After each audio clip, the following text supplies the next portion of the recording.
할렐루야. 다윗 성가대 찬양 하나님 받으시고 저들의 삶을 또 그 믿음을 축복해 주실 줄로 믿습니다. 남보다 더 일찍 헌신된 시간과 노력과 모든 것을 드린 그들의 삶이 주 안에서 복되시기를 바랍니다.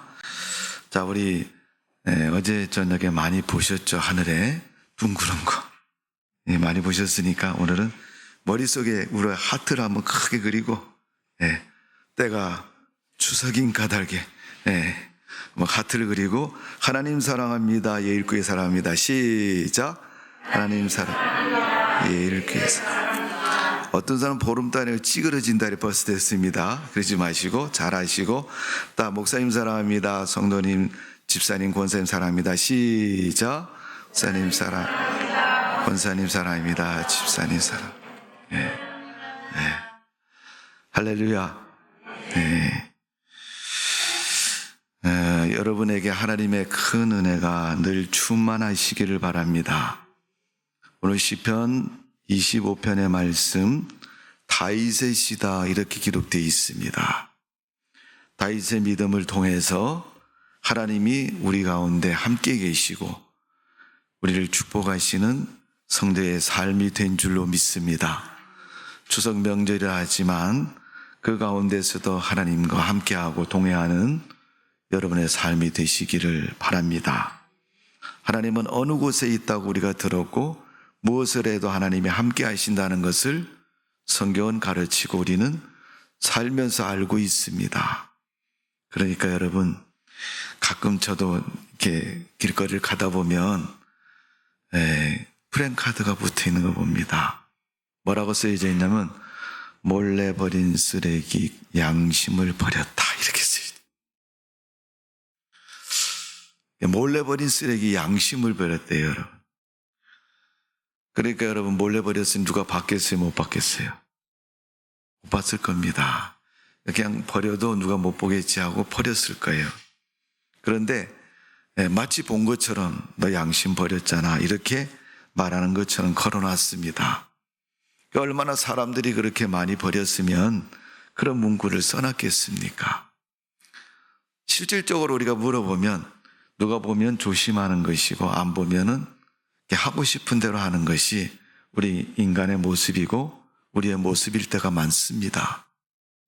오늘 여러분 신앙생활은 하나님 앞에서 살아가는 우리 인생입니다. 누가 뭐라 그런다고 해서 여러분 조심하고 바르게 하는 것이 아니라 하나님이 나를 지금 보고 계신다라고 생각하고 살아가는 것이 우리 신앙생활의 모습인 겁니다. 오늘 하나님께서 찾아오셔서 가인에게 묻습니다. 가인아, 너 분하고 안색이 변했는데 왜 그러냐? 그렇게 물으십니다. 창세기 4장 6절의 말씀을 보니까 그때 창세기 4장 7절에 가인이 하나님이 그렇게 가인에게 또 물어봅니다. 가인아, 선을 행하였다면 어찌 낯을 들지 못하겠느냐? 또 하나는 너는 죄를 다스릴지니라 7절에 보니까 그런 말씀을 합니다. 선을 행하면 어찌 얼굴을 들지 못하고 다니느냐. 그 자체는 부끄러운 일을 행했다는 것이고 하지 말아야 할 일을 행했다는 것입니다. 하나님이 가인을 찾아온 때는 동생 아벨을 죽였을 때 찾아와서 하신 말씀이에요. 그 죽이게 된 원인이 뭐예요, 여러분? 4장을 읽어보면 가인과 아벨이 하나님 앞에 제사를 드렸는데 아벨의 제사는 연락이 되고 가인의 제사는 연락이 되지를 않았습니다. 그래서 가인이 분하여서 동생을 죽였습니다. 그 모습을 보고 하나님께서 가인에게 오셔서 하신 말씀입니다. 내 얼굴이 왜 그러냐? 사람의 얼굴은 마음의 거울이라고 얘기하잖아요, 여러분. 양심이라는 것이 사람에게 있습니다. 그래서 사람은 그 양심을 따라서 살아가는 겁니다. 얼굴에 그 양심이 나타나기 때문에 가인도 안색이 변한 겁니다. 불의한 일을 했고 잘못된 일을 했던 가인이 하나님 앞에 서니까 하나님이 뭐라고 얘기하지 않아도 그는 얼굴이 이미 변해 있고 그 불편한 심기가 얼굴에 나타나 있는 것입니다. 그에게 하나님이 묻는 것입니다. 하나님 모르셔서 묻는 게 아닐 겁니다. 하나님 물으신 것은 제가 동생을 쳐 죽였는데 이렇게 해서 화가 나서 쳐 죽였습니다.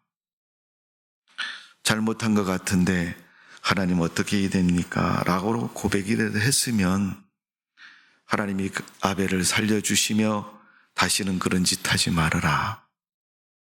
어쩌면 그의 잘못을 하나님이 고쳐주셔서 온전한 삶으로 다시금 좋은 관계 속에서 지날 수 있도록 하나님이 방법을 이루어 주셨을지 모릅니다. 그런데 가인은 하나님 앞에 그렇게 말합니다. 내가 동생을 지키는 자입니까? 내가 뭘 잘못했습니까? 내 마음속에 분이 나서 그렇게 행했는데 그것도 잘못입니까? 오늘 그들의 제사를 성경은 양심에 저촉된 예배를 드렸다고 말씀하고 있는 겁니다. 예배가 인정되지 않으면 선을 행하지 못한 자가 되어서 하나님이 선을 행하였다면 어찌 낫을 들지 못하겠느냐라고 물으신 겁니다. 예배가 인정되지 못했던 그 모습은 의로움을 인정받지 못한 모습이었습니다. 그래서 로마서 3장 10절에 보면 의인은 없나니 하나도 없으며 12절에 보면 다 치우쳐 무익하게 되고 로마서 6장 12절에 보면 죄가 너희 죽을 몸을 지배하지 못하게 하라. 로마서 6장 23절은 죄의 삭은 사망이요. 로마서 6장 22절에 보면 너희가 죄로부터 해방되어 하나님의 종이 되어 거룩함에 이르는 열매이니라. 성도는 하나님의 의를 이루는 열매인 줄로 믿습니다. 의롭기 때문에 잘했기 때문에 아니고 하나님이 그 백성을 당신의 열매로 여기시고 기억하시고 축복해 주신다는 겁니다. 오늘 다윗의 시 가운데서 보면 다윗은 그 삶이 예배였습니다. 예배가 생활에 미치는 영향을 말하는 겁니다. 그가 드리는 예배로 인해서 그가 어떤 삶을 사는가가 결정이 되고 이루어진다는 겁니다. 오늘 보면 11절 말씀을 봅니다. 여호와여 나의 죄악이 크오니 주의 이름으로 말미암아 사하소서. 오늘 시편 25편 11절에 보면 여호와 앞에서 내가 죄악이 크다고 고백하는 그 다윗이 주의 이름으로 사함을 받기를 원하고 있습니다. 하나님은 그 다윗의 고백을 받으시고 그 죄악을 용서해 주셨습니다. 성경 여러 군데 다윗이 하나님 앞에 그런 기도를 수없이 드리는 모습을 볼 수가 있습니다. 여러분, 세상을 살면서 죄 없이 사는 사람 누가 있습니까? 아무리 교회를 다니고 하나님의 의로움 속에 산다 할지라도 여러분, 우리 인간은 죄의 속성을 가지고 태어났기 때문에 그것을 버리지 못하고 구습에 사로잡혀서 그렇게 살 때가 참 많이 있습니다. 예수님이 어느 날 길을 행로에서 우물편에서 쉬고 계실 때 요한복음 4장에 사마리아 여인이 그에게 물어봅니다. 예수님에게 우리 조상들은 이 산에서 예배 드렸는데 당신들의 예배 드릴 곳은 예루살렘에 있지 않습니까? 예수님께서 그 여인에게 하신 말씀이 이 산에서도 아니고 예루살렘도 아닌 너희 아버지께 예배할 때가 오나니 아버지께서 신령과 진정으로 예배하는 자를 찾으신다. 그렇게 가르쳐 주십니다. 예배의 근본적인 자세와 그 모습을 가르쳐 주고 있는 것입니다. 오늘 우리가 형식에 매인다면 우리가 어쩌면 사람들이 보는 그 관점에 매여 있다면 그것이 중요하겠죠. 그러나 하나님만을 바라보고 하나님께 예배하는 그 자세, 그 믿음이라면 하나님이 예배를 받으시고 응답해 주실 줄로 믿습니다. 세상에는 모든 것이 근본적인 자세가 있습니다. 성경의 계명 중에 내 부모를 공경하라, 그런 말씀이 있죠. 근데 그 말씀 속에 보면 우리가 레위기나 민수기나 신명기에 보면 그 말씀을 가르칠 때 그렇게 얘기를 합니다. 내 부모를 치는 자는 죽여라. 부모를 학대하거나 때리는 사람은 매를 쳐서 죽이라고 말씀하고 있습니다. 성경이 사람을 죽이라고 하네. 그런 생각을 가졌다면 여러분, 이미도 그 생각이 치우쳐서 삐뚤어진 겁니다. 정말 여러분 성경이 사람 죽이기를 원하고 있는 겁니까?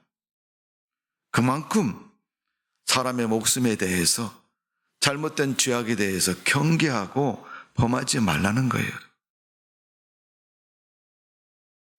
몰라 여러분, 악의관영하는 시대일수록 사람들에게는 자극적이고 또 사람들에게는 그냥 보편적인 언어 그 이상의 어떠한 심각한 문제나 사태가 발생해야 이게 무슨 심각한 일이네.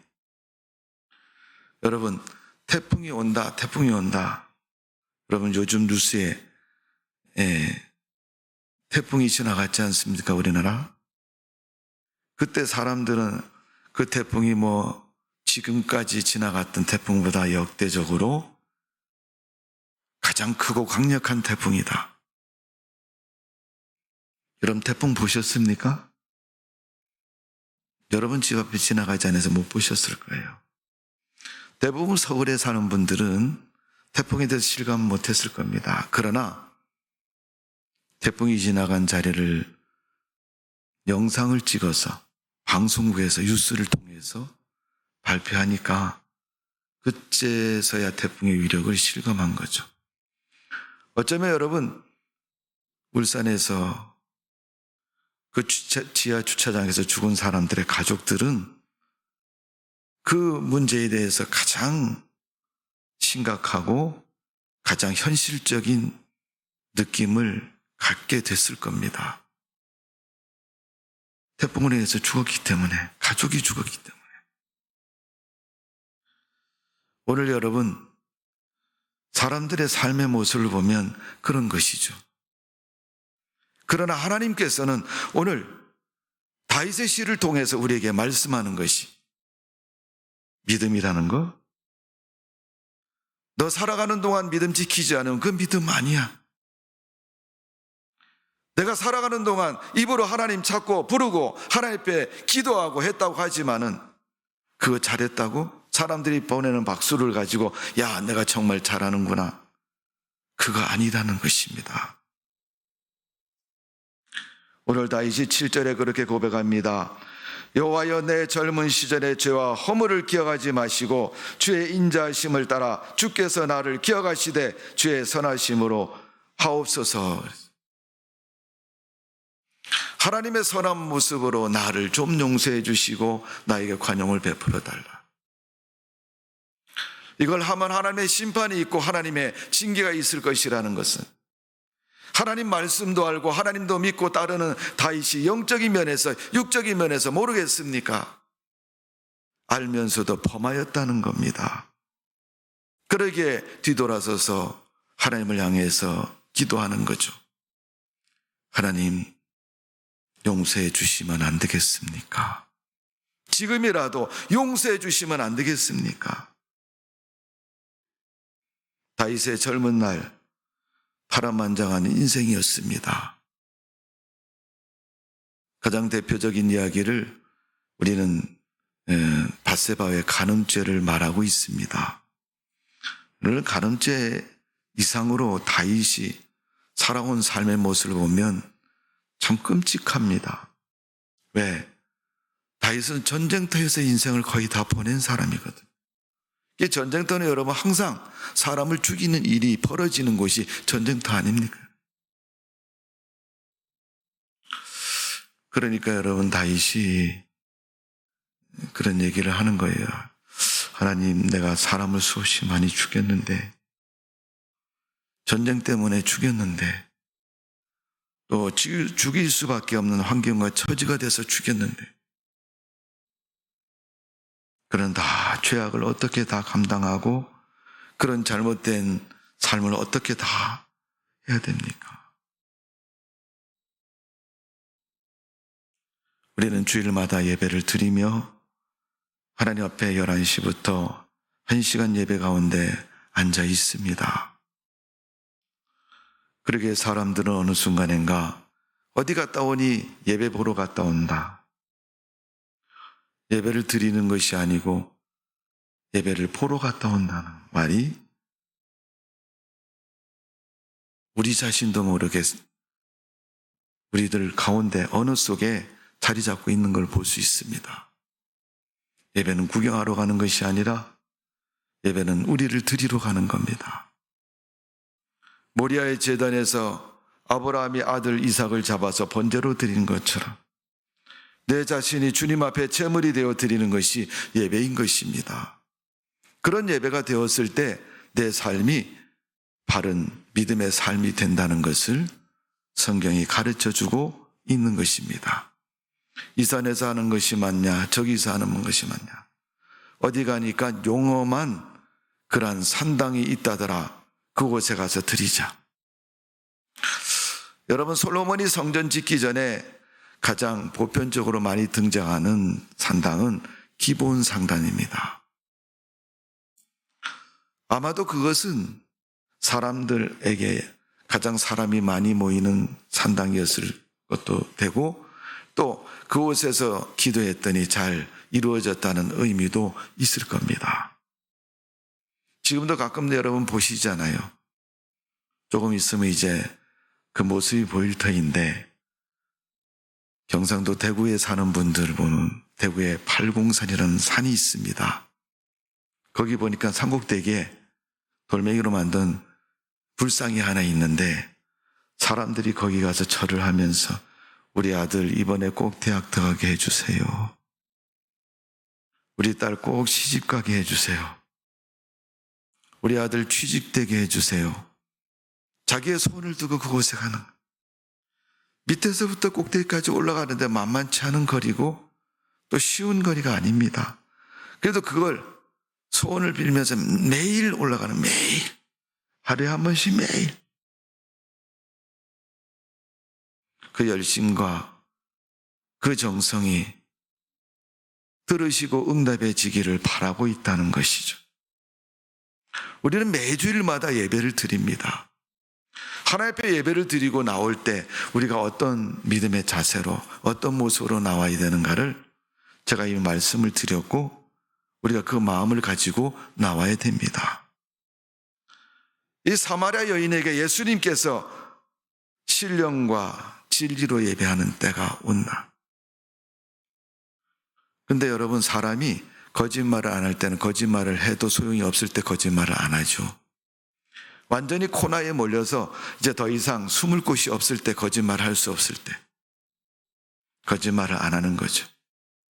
그러니까 인생이 공고하고 힘들고 어려울 때 사실을 부인할 수 없은 그런 모습에 처하면은 거짓말에도 본색이 드러나고 참말로 얘기해도 본색이 드러나는 거니까. 오늘 하나님 앞에 서는 주의 백성들에게 예배에 대해서 예수님이 그렇게 교훈하고 계시는 겁니다. 그래서 이 여인에게, 사마리아 여인에게 예수님이, 이 여인이 그렇게 예수님께 묻잖아요. 우리 조상들, 우리 형제들, 우리 부모님은 내가 아는 그 산에서 예배를 드렸는데 당신들은 그게 아니라 예루살렘에서 예배를 드린다 그러니까 뭔가가 착각하고 있고 거짓된 예배를 드리고 있다는 것을 아신 예수님은 그 여인에게 하신 말씀이 요한복음 4장에 보니까 가서 내 남편 데려오라, 이렇게 얘기를 합니다. 그 여인에게는 여러 남자가 있고 남편이 있었는데 거기서 만족을 얻지 못하고 예수 그리스도를 만났을 때 그는 가슴 속에 성령의 능력의 역사로 말미암아 뜨거운 마음이 불듯이 일어나기 시작한 거죠. 그 마음속에 자기도 몰랐던 정직하고 선한 마음이 일어나기 시작한 겁니다. 그 마음이 뜨거워서 사실대로 고백하지 않으면 안 될 그런 마음에 처한 그에게 내 남편 데려오라고 말하니까 자기가 살아왔던 지금까지의 불의한 모습이 다 드러난 거죠. 그러니까 사실대로 얘기합니다. 난 남편이 없습니다. 지금 사는 남자도 내 남편이 아닙니다. 여러분, 남자와 여자가 만나서 결혼생활로 한 가정을 꾸며 살면 남편과 아내가 되잖아요. 그런데 같이 사는 남자 보고 우리 남편이 아니라고 말하는 건 뭐예요? 진정으로 그를 사랑하지 않고 그를 남편으로 생각한 적이 없고 그를 남편으로 여기지 않고 지나왔다는 그 솔직한 고백, 그 정직한 고백 앞에 예수님은 예배를 말씀하고 있는 것입니다. 여러분, 하나님 앞에 예배 드릴 때 어떤 마음으로 드리십니까? 예배를 보러 갑니까? 드리러 갑니까? 여러분 자신을 잘 드리는 예배가 되어지기를 바랍니다. 그 예배가 삶이라고 얘기를 하는 거예요. 우리가 살아가는 인생의 삶이라고 얘기합니다. 심리학자들, 인간을 연구하는 사람들은 사람은 세상을 살면서 가면을 쓰고 산다고 얘기를 해요. 다른 데 가면을 쓰고 살지라도 하나님 앞에서는 절대 그렇게 하지 말아야 됩니다. 가면 너머에 있는 내 실체와 존재를 아시는 분이 하나님이십니다. 오늘 여러분, 우리가 가끔 우리 자신을 한번 냉정한 마음으로, 정직한 마음으로 돌아보시고 늘 주님 앞에 예배 드리기 전에는 그 마음을 생각하고 주 앞에 예배를 드리는 우리 믿음의 자세가 꼭 필요한 줄로 믿습니다. 예배는 삶이라는 진정한 마음 속에는 예배 가운데서 자기 자신을 볼 수 있는 눈이 열려지는 겁니다. 그 눈은 얼굴에 있는 두 눈이 아니라 내 속에 있는 마음의 눈을 말하는 것입니다. 사도 바울은 고린도전서 11장 28절에 자기를 살피라 그리스도인들을 향해서, 갈라디아서 6장 4장 각각 자기를 살피라, 고린도전서 13장 5절에 보면 너희가 믿음 있는가 너희 자신을 시험하라, 살피고 시험해 보라는 겁니다. 오늘 보면 8절 9절의 말씀을 읽어드립니다. 여호와는 선하시고 정직하시니 그러므로 그의 도로 죄인들을 교훈하시리로다. 의로운 온유한 자를 정의로 지도하시며 온유한 자에게 그의 도를 가르치시리로다. 온유한 자에게 가르치신다. 여러분, 온유한 자라는 표현은 예수님이 자기 자신을 할 때 나는 마음이 온유한 자다. 예수님과 같은 마음이 된 사람. 예수님은 제자들에게 거짓 가르치지 않고 진실하고 바르게 가르쳤습니다. 그리고 그 도가 너무나도 크기 때문에 때로는 제자들이 깨닫지 못할 때 묻기도 합니다. 예수님 그게 뭐 얘기입니까? 특히 비유로 말씀하실 때 물어보고 대답할 때가 많으셨습니다. 정직하고 온유한 자를 예수님은 지도하신다고 말씀하셨습니다. 하나님은 그 정직하고 온유한 자에게 하나님 말씀을 가르쳐 주시고 베풀어 주시는 겁니다. 주님의 말씀이 임하면 자기 자신을 보게 되는 것입니다. 이사야 6장 1절에서 13절에 보니까 이사야가 성전에 갔다가 하나님을 만나게 됩니다. 하나님의 옷자리의 성전에 가득한 모습을 보고 그가 하나님 향해서 말을 건네죠. 여호와 하나님, 만군의 여호와인 주님을 제가 배웠습니다. 저는 죄인입니다. 입술이 부정한 사람입니다. 세상 살면서 씻을 수도 없는 그런 죄를 범한 사람이 저입니다. 그때 주님께서 이사야의 입술을 부정한 것을 숯불에 태우시고 정결케 해주셨습니다. 베드로가 고기를 잡으러 갈릴리 바다에서 고기를 잡는데 밤새도록 고기 잡아도 잡히지를 않습니다. 야, 오늘은 포기해야 되겠다. 친구들하고 배를 육지에 대고 그물을 싣는데 예수님이 찾아오셔서 베드로야, 고기 많이 잡았니? 못 잡았습니다. 그러니까 깊은 데 가서 그물을 한번 내려봐라. 씻던 그물을 다시 걷어들고 깊은 데 가서 그물을 내렸더니 고기가 그렇게 많이 잡혔어요. 2배에 가득 싣고도 남을 정도로 많이 잡힌 것을 보고 베드로가 고백을 합니다. 예수님, 나를 떠나소서. 나는 죄인입니다.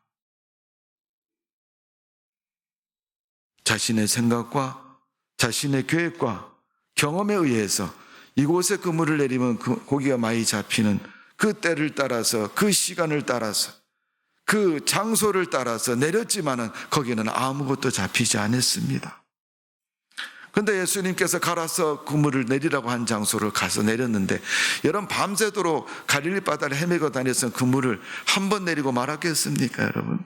이곳저곳 안 잡히니까 신경질 나서 막 내렸을 거 아니에요, 여러분? 조금 전에 여기 분명히 내렸었는데 왜 안 잡혔는데 지금 올리니까 그물을 들 수 없을 만큼 고기가 많이 잡힌 거예요. 그 모습을 보면서 베드로가 주님, 저를 떠나소서. 저는 죄인입니다. 또 베드로가 꼬끼요 닭이 우니까 가슴을 치고 땅바닥을 치면서 회개하는 베드로의 모습을 볼 수 있습니다. 이사야 선지자가 이사야 6장 9절에 보니까 너희가 듣기는 들어도 깨닫지 못할 것이요 보기는 보아도 알지 못하느니라. 눈이 있는데 왜 모릅니까? 귀가 있는데 왜 못 듣습니까? 이사야 6장 10절에 보니까 백성이 마음이 둔하여 귀가 먹히고 눈이 감겨졌다. 그렇게 표현하고 있습니다.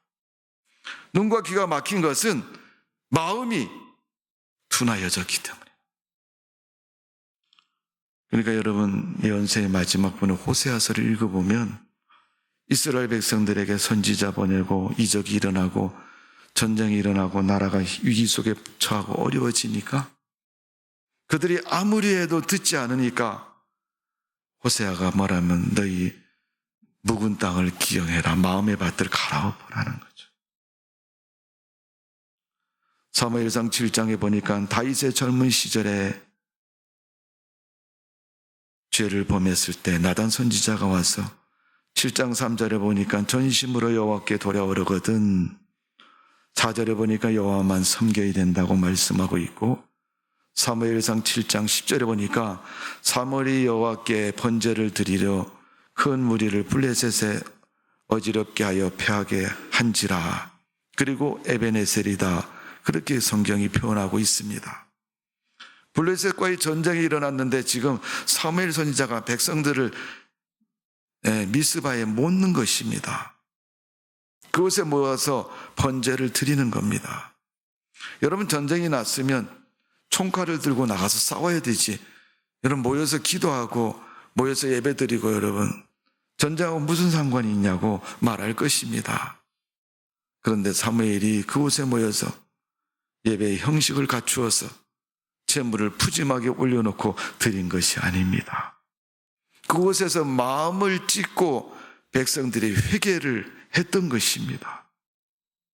그들의 예배는 눈물의 예배였고 마음을 찢는 예배였습니다. 사실 여러분, 좋은 일 읽기보다는 별로 마음에 안 들고 또 부끄러운 일 얘기하면은 기분이 꿀꿀해지고 마음이 상하는 건 분명한 사실이에요. 그렇다고 매주일마다 여러분 마음을 찢는다고 해갖고 그냥 우울하고 꿀꿀하고 찌그러진 우리가 주일 예배를 드릴 수는 없는 거 아닙니까? 그러나 우리가 우리 삶 속에서 진정한 예배를 드릴 때는 그런 예배자의 자세가 믿음이 필요하다는 것입니다. 시편 31편 19절에 보니까 주를 두려워하는 자를 위하여 쌓아두신 은혜를 어찌 그리 크신지요. 하나님을 두려워하는 자, 여러분, 가인이 하나님을 두려워했던 것처럼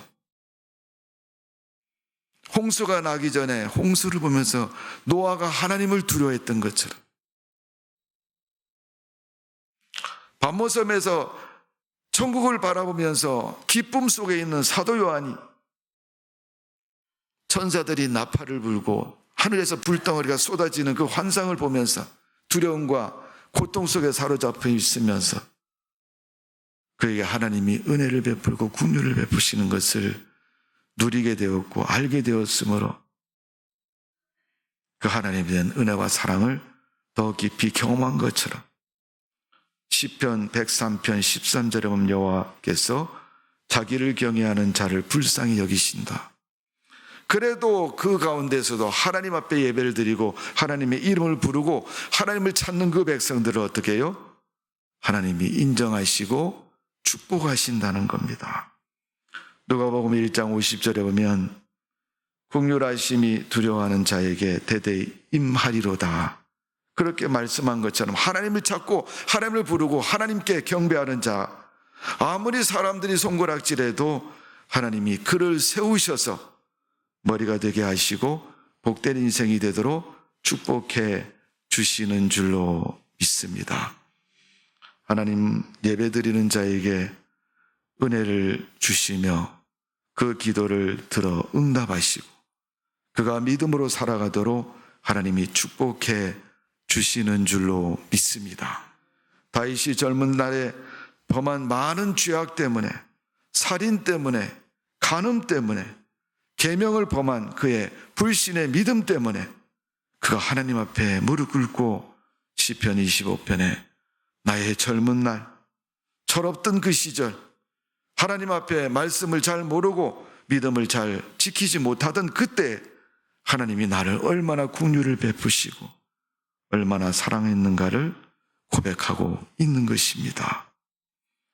오늘 7절에 젊은 날의 죄와 허물을 용서해 주신 하나님이라고 고백한 그 다윗의 고백처럼 다윗은 사무엘하 11장에 보면 밧세바의 간음 사건을 저질렀을 때 그가 시편 51편의 말씀을 보면 그 믿음의 고백을 성경은 기록하고 있습니다. 여러분 시편 51편을 꼭 읽어보시고 하나님의 은혜가 여러분과 함께하는 복이 되시기를 주님의 이름으로 축원합니다. 6절에 보니까 51편 6절에 보니까 주께서 중심의 진실함을 원하시오니 10절에 보니까 내 속에 정한 마음을 창조하시고 내 안에 정직한 영을 새롭게 하소서. 11절에 보면 나를 주 앞에 쫓아내지 마시고 주의 심령을 내게 거두지 마소서. 17절에 보니까 상한 심령 통회하는 마음, 19절에 보면 의로운 제사 번제와 온전한 번제를 기뻐하시나이다. 그런 신앙의 고백처럼 오늘도 여러분 하나님의 은혜 속의 삶이 예배가 되어 고백되어지는 우리의 믿음 되시기를 주님의 이름으로 축원합니다. 비로소 그런 믿음으로 살아갈 때 하나님은 우리의 길을 바르게 인도해 주신다는 겁니다. 어쩌다 한번 좋은 일이 있어도 웃을 일이 많은데 날마다 은혜가 충만해서 기쁨으로 충만한 삶을 이루시기를 주님의 이름으로 축원합니다. 잠언서 9장 10절에 보니까 여호와를 경외하는 것이 지혜의 근본이다. 하나님 잘 믿으면 똑똑해져. 맞는 말은 맞는 말이지만 하나님은 지혜를 그렇게 주시지 않습니다. 하나님을 아는 것에 믿음의 지혜를 주시는 겁니다. 어떻게 하면 하나님을 더 바르고 온전히 섬기는가를 지혜자는 알게 됩니다. 오늘도 여러분 예배 가운데 주님의 음성을 들으시고 하나님의 그 말씀을 따라 믿음의 승리자 지혜로운 삶이 되시기를 주님의 이름으로 축복을 드립니다. 기도하겠습니다. 아버지 하나님, 예배는 형식을 따라서 정한 시간에 앉아서 참석함으로 드리는 것이 아니라 우리 일상의 삶 속에서 하나님을 경외하고 하나님을 섬기며 드리는 우리의 믿음의 고백입니다. 사마리아 여인이 자기 조상들이 드렸던 그 산당에서 예배를 드리는 것이 옳다고 생각이 되어 예수님께 우리가 드리는 예배는 예루살렘이 아니라 우리가 섬겼던 저 산에서입니다 라고 말했더니 예수님께서 아니다라고 말씀하시며 그의 삶을 열어보십니다. 남편 데려와라. 지금 사는 남자도 내 남편 아닙니다. 예수님께서 신령과 진리로 예배할 때가 오나니 종교적인 행사가 바르고 정직한 것처럼 보이지만 그 여인의 삶을 열으신 예수님은 그의 삶이 예배가 되기를 원하고 있고 바르고 정직하고 온전한 모습 되기를 원하고 계시는 것처럼 우리는 예배를 교회에서 드리는 한 시간이 전부인 것처럼 여겼다면 이제 우리가 살아가는 일상 속에서 하나님의 사람으로 살게 해주시고 그 삶이 예배가 되어 하나님이 우리와 동행하고 인정받는 성도의 삶이 되게 하여 주옵소서. 어떤 격식에 따라 믿음을 고백하는 것보다는 늘 주님과 동행하는 에녹과 같은 삶, 엘리야와 같은 삶, 사무엘과 같은 삶, 이사야와 같은 삶, 호세아와 같은 그런 믿음의 삶이 우리의 삶이 되게 하여 주옵소서. 응탕한 여인과 결혼한 고멜과 결혼한 호세아는 이스라엘 백성들에게 심령에 너희 세상으로부터 단단해지고 자극받고 거짓된 것으로 가면된 네 마음을 갈아엎어서 주님 앞에 옥토와 같이 되어 복음의 열매를 맺는 심령이 되라고 말씀한 것처럼 하나님 앞에 늘 정직하고 바르고 순전한 마음으로 서게 하시며 예배드리게 하는 저희들 될 수 있도록 축복하여 주옵소서. 감사와 찬송을 드리며 예수님의 이름으로 기도하옵나이다. 아멘.